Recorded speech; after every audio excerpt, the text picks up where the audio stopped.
Beth Inabinett and For the Funk of It are known for their crowd-pleasing performances and their vast repertoire of music. I talk one-on-one with Beth for this edition of Quintin's Close-Ups. And if you haven't already, subscribe to my YouTube channel and like Quintin's Close-Ups on Facebook. Beth Inabinett, welcome to Quintin's Close-Ups. Thank you, Quintin. Great morning to you. Oh, How I are appreciate you? it greatly. I'm doing just fine, actually. I know Okay. that Beth, yes, ma'am, absolutely. I know, Beth, you are the lead singer of the Inabinett Project, which is a South Carolina-based band composed of course, Beth Inabinett and For the Funk of It.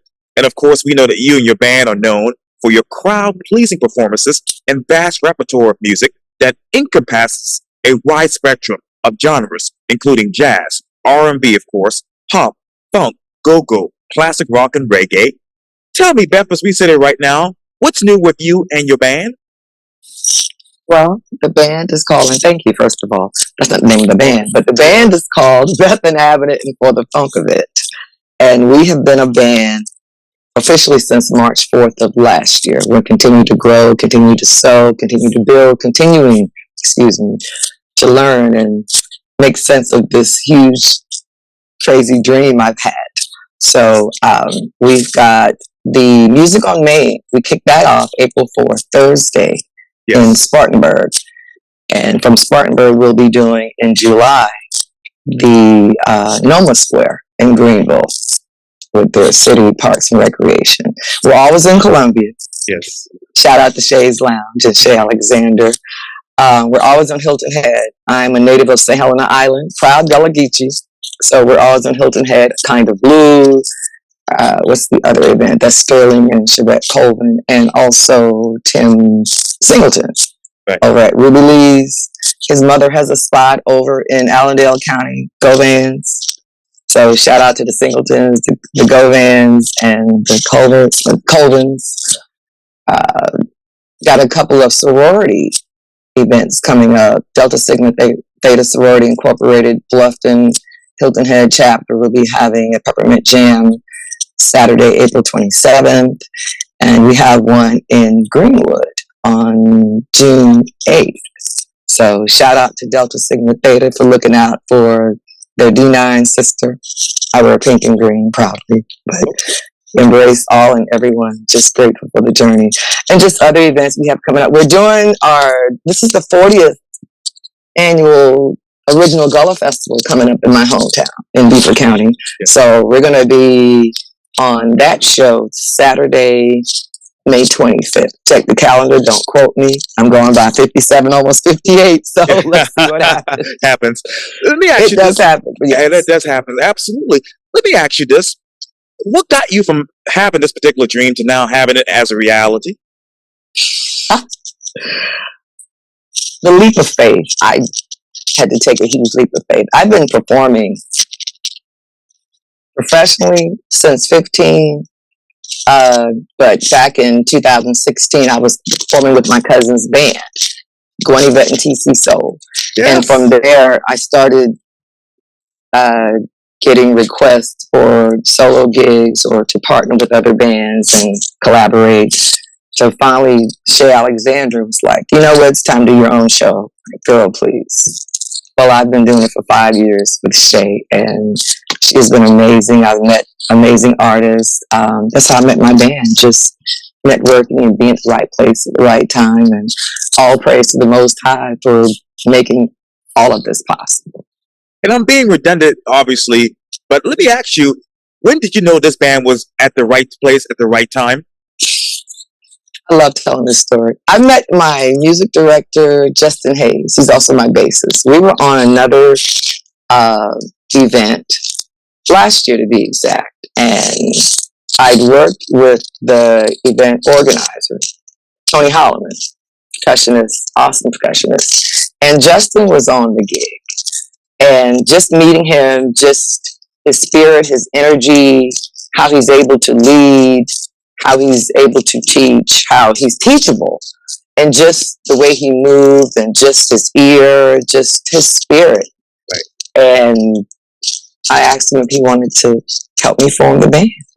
And he did. He did. So he brought along John Gardner III on keys. And who also plays drums. He brought along Malik Amaker on drums, LeVan Singletary on drums, and Joshua Stewart on guitar. Since then, we've added Graham Belcher on guitar and Marcus Graham.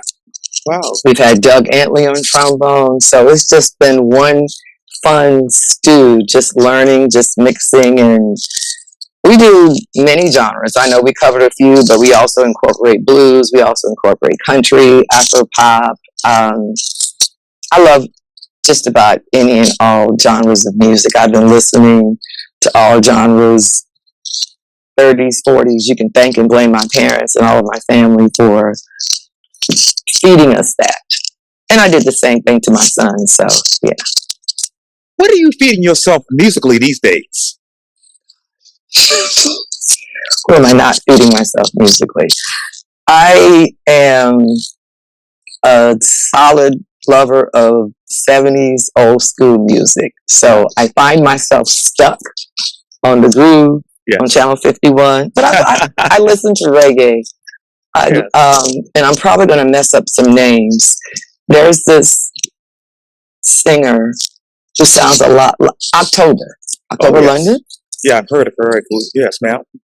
I love his voice. I love his stylings because it's so Marvin Gaye. And I'm a fan of Marvin because he was a great writer, great performer, just everything about him. Troubled man, or however you want to describe him. His music was just amazing. Who else am I listening to? Still old school. My band is teaching me and feeding me music. Here, Beth, listen to this. Here, Beth, I think you appreciate this. So, as far as new artists, can't really call any names without getting them confused or mixed up because I go from station to station or from satellite channel to another. But I love them all. I'm listening to reggae. I'm listening to country. Yes. I'm listening to old school and gospel. So it's really hard to pinpoint. And my apologies. I want to shout someone so bad. Oh, no worries at all. So which one of these, new music genres actually matches your particular music style? Kind of hard to put us in a box, but jazzy, bluesy, but then funk. Yes. I love how it feels. I love the energy it brings. And, funk, you can incorporate that in any genre, any music. It's just that feel, that groove, that movement. It makes it free. It makes it flow. Yes, ma'am. Absolutely. What other new music that you want to incorporate into your music that will actually flow and make things sound great? So it's going to have, of course, that jazzy funk feel. I have to have that. That's what drives me. That's what plugs me in. And that's what I try to push. Something inspiring. I'm actually working on a project now with Zandrina Dunning and Stevie Washington. So tune in tomorrow. Yes. Well, not that soon. Well, tune in. And when that unfolds, we will definitely keep you posted on that. So that's what we're diving into now because I love everything. I love how it feels. It's just a matter of what fits, what's right for that moment, for that season. So I got to rely on the Most High for that. Yes. Yeah. What fits into your music style these days? What fits into it? All things positive. I love things about love and life and making change. Sad songs I do too because you get to reflect and see growth. You get to see where you were or where you don't want to return or how you'd like to see your life go. So stories. Yeah. Great stories and messages. There you go. Absolutely. And Miss Beth, when you look back at your career as a professional, singer and performer from when you started to right now, what is the biggest difference? What are you reflecting on? I'm just amazed that I'm doing this at this stage in my life. I don't want to say I'm too old per se, but just starting out in my mid to late 50s, pushing this on a regular basis. But it feels timeless. I don't necessarily feel like I'm eligible for Social Security in just a couple of years or anything like that, or I'm ready for the rocking chair or retirement home. No, I still feel rejuvenated. I feel refreshed. I feel renewed. I feel inspired. And it helps that I have my 16-year-old son Solomon and my 21-year-old Zuri to keep me pushing, to keep me moving, and to remind me that God is amazing. Just the gifts. The gifts. Yeah. Going back to music, what has actually rejuvenated you from the time you started to right now? Each day. It's just one day at a time. I'm just being able to wake up, open my eyes, take a breath, and here we go. Yes. Clocking in and just keep it going. So life's inspiring. Inspiring. How do you keep this going with your music and obviously the new band that you have? I make sure I get my rest. I get plenty of rest. I drink plenty of water. I'm always moving, so I have to maintain that regimen, whether I'm walking or actually performing on stage, because sometimes I'm performing 3 to 5 days a week. So I'm going to get in my cardio. I'm going to get in my movement. So that keeps me going. That keeps me elevated. That keeps me motivated. Plus, I meditate. Right. Okay. I try to you can always find that time to speak to the Most High or to listen. Wow. So all of that keeps me going. It keeps you going. I'm just grateful. I'm just very grateful. Absolutely. And what do you talk to God about when it comes to music? Which is a silly question. This is never a silly question when it comes to the Most High. Right. Just is the direction He wants me to go in. Yes. Am I living on purpose and passionately? Right. Am I doing the right thing? Am I with the right people? Am I in the right setting? Just being mindful, just being more discerning, because my sons are watching, and apparently there are others out there watching as well. So cross the T's and dotting I's, but still be free. Yeah. Still be mindful, but still walk as if I'm representing Him, and my family. Right. Yeah. How do you continue to be free and basically surround yourself with the right people musically? You can thank and blame my community, my village.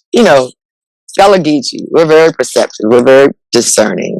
We can tell or feel when spirits are sort of uneasy or not about you, or the intent isn't good. I just listen. I feel. I almost forgot the question. Hold on. No worries. I know that you're a free spirit, for a lack of a better word. So how do you use that to make sure, and also be able to surround yourself with the right people musically? Well, I live with the number one queen. I'm blessed to still have my mom, who's 83 years young. My mother sings. Oh my gosh, she has the most amazing voice, but very shy. But grateful that she was free enough to sing to us, to teach us how to sing, to teach us how to listen, how to hear, how to blend in, how to make a joyful noise, and not be loud and obnoxious. You don't necessarily have to be seen. They can feel it. And all of her siblings could sing. Her dad could sing. Her mother could sing. I didn't know my grandmother. She died 6 years before I was born. So Elizabeth Brown passed that voice on to Shirley, and Shirley passed that voice on to Beth. I'm just grateful that it was the gift that just kept on giving. And as I hear stories from the elders and older family members sharing with me that I had other family members in the community who were known singers or choir members. So there are no accidents. That's right. Thank God for that. So thank God for that. So I'm definitely doing what I'm supposed to be doing. I used to be a school counselor by profession. I was a counselor in the helping profession, but I still get to counsel a minister through music. What is the state of music from your vantage point? What is the state of music? Jeez. I love how there's a lot of creators out there who are taking that giant step. They're uninhibited, unboxed, unapologetically ready to put it out.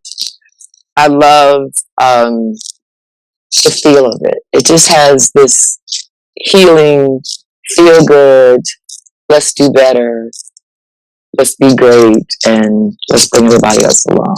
That's the music I'm drawn towards. Yeah. But of course you gotta have something to make you move, something to make you feel, something to make you groove, something to inspire you. So all of that, yeah. And how do you, Miss Beth, put out music and not actually limit yourself as an artist? Just be free. I mean, it's easy to put us in a box or a category, but there's so much more. You can always add that twist. You can always add a little extra sauce. Yes. Just make it your own stew. Yeah. So it'll still be in a box, but it's going to have other ingredients in there, just to add a little extra zest, a little extra sauce. Make it more palatable. There you go. Make it more enjoyable. Yeah. Enjoyable, absolutely. And what are those twists that you're putting on your current music?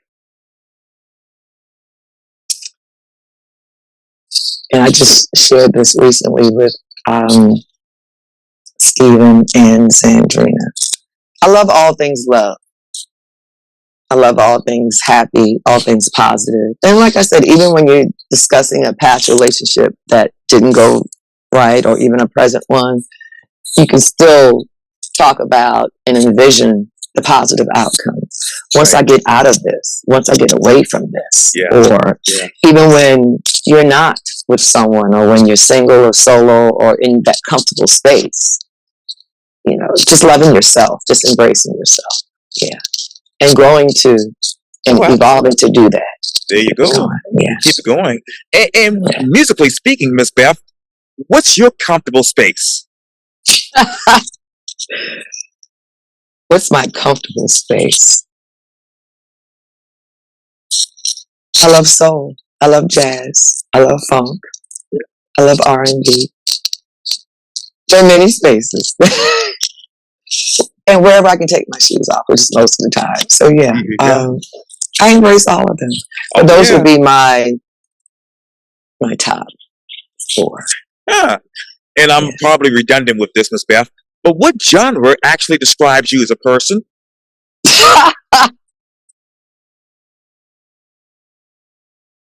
Jazzy funk. I'm splitting hairs.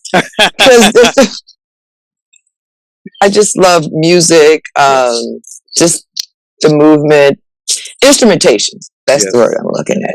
I love great arrangements. And I know I mentioned jazz and funk, but great arrangers like Quincy Jones and Rod Temperton, you can't go wrong. I love how they infuse everything in there. And you can't help but listen. You can't help but tune in and then the lyrics. Yeah. Wow. So that's where it comes from. It's like, what feels good? What's going to resonate? What's going to be long lasting? What's going to go beyond 3 to 6 months? What's going to be memorable in 50 or 100 years? What's going to be in the Library of Congress? There you go. Yes. How is your music resonating with your audience? Apparently it seems to work. What I love, especially when I do the older music, the older R&B, funk, jazz, I love to see them just wake up and go back to that place in time. And they talk about it, they sing along, they move along, they groove along, or they're telling the people in their I remember this song, girl, back in the day when I just love hearing and feeling that story. It's nostalgic for me. Just sitting around my family and other friends and friends period, just reflecting on how music made them feel, or how that artist or the lyrics made them feel. So it's always great conversation. And the feedback has, the outpouring has been amazing. I'm still doing this. I'm Yes. always doing this. Right. With tears of joy and just great. I love my band. I just think they're just so amazing. So they pray with me. They pray for me. They pray over me. We pray together. Are we perfect? By no means, but I wouldn't trade this crew for anything in the world. So, God be the glory. God be the glory. Yes. Yeah. What should be the conversation about music in the next 5 to 10 years? Okay, now we're talking Social Security. The next 5 to 10 years, I'm going to still be doing this. Would love to do more writing and producing, but still performing. I love engaging with the audience. I love that exchange, the reciprocity. You know, wherever we perform, that audience officially becomes that fellowship choir. Yes. Sing along, dance along, just enjoy. Don't just sit back. Become a part of it. Part of it. But going back, obviously, to the world of music as we know it today, you know, you went from tape to now digital. What should be that conversation about music in the future? Listen, I remember when they made the switch from LP to CD. Oh no, I'll go back. 8-track, cassette, whatever. It's like, oh my God, what are they doing? They can't do this. But what I'm learning is to just sit back, just listen, study, read up on it, see how it goes. And it's worked. And especially, oh my God, during the pandemic, when everything was shut down, but we still needed to have, feel, and see and hear music. So the streaming worked. I get it. I get it. So sometimes I have to eat my words. I understand. I'm Generation X. You know, there are some things we just stand on, but at the same time, you know, I got to open this. I got to shake a few things out that kind of just take up space now, but get to add new stuff, great stuff. Yeah. What do you stand on when it comes to music? What do I stand on? There's got to be a great message. It has to be solid. And even when it's something that we're moving and grooving to, I want to be able to understand and relate to the story, or be able to play it around anyone.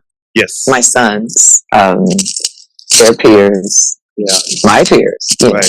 I want it to be something whereas it's not going to make anyone uncomfortable because, uncomfortable meaning it won't have anything vulgar or anything outlandish or gross, but uncomfortable meaning there may be a story in there that may perhaps make you cringe, but it's the truth. You know, it's truth hurts sometimes, or something from someone's past, or something they're dealing with, and that may resonate with someone at that point in time, and maybe might be a little painful, but it captured your attention. It's going to provoke thought. It's going to help you to dig a little deeper, and you got to get through it. You got to go through it so you can get through it. So I don't know, something positive, something that's going to make you think, something that's going to make you move. I want something you want. Oh, I want to hear that again. Yeah, let's play that again. Or in 10 years, you recall that song that Beth Inabinett did, or Beth Inabinett and For the Funk of It did? Let's play that. Yeah, I want it to be timeless. I want it to be a go-to. I want to be a group that's identified, or an artist that's identified as being able to make great music, not necessarily jazz music or R&B or funk or something high energy. Because I do love high energy stuff. I love to move. So yeah, but I also know when, you know, to pull it back, just chill and let the story speak for itself. How is your story speaking for you right now? I'm doing this at 57, a few months shy of 58. One of my, a friend of mine, Antoine Gifford, I was talking with him a couple of years ago. It was before I started my band. And I was having some reservations, just dealing with the death of my dad, just dealing with grief, this uncertainty, and what the heck is going on? I'm 50 years old. What am I doing? And we had the conversation, talked about music, and he was like, homegirl, you're never too old for soul. And that has stuck with me. And still being able to hear the sound of my mother's voice at 83. Like, she's still going. She's still singing. Her voice is still strong. That inspires. Beth Inabinett, thank you so much for your time. And again, welcome to Quintin's Close-Ups. Thank you, Quintin, and congratulations on all of your achievements and accolades. Well, thank you. It's all because of the grace of God and Jesus Christ, so I give them all the glory. Yeah, thanks. It's Absolutely. all them. Absolutely. It's all God and Jesus and the Holy Spirit. Yeah. Yes, indeed. Thanks. Yeah. Thank you, Quintin. Happy Thank Friday. you. Likewise. Stay dry. You too.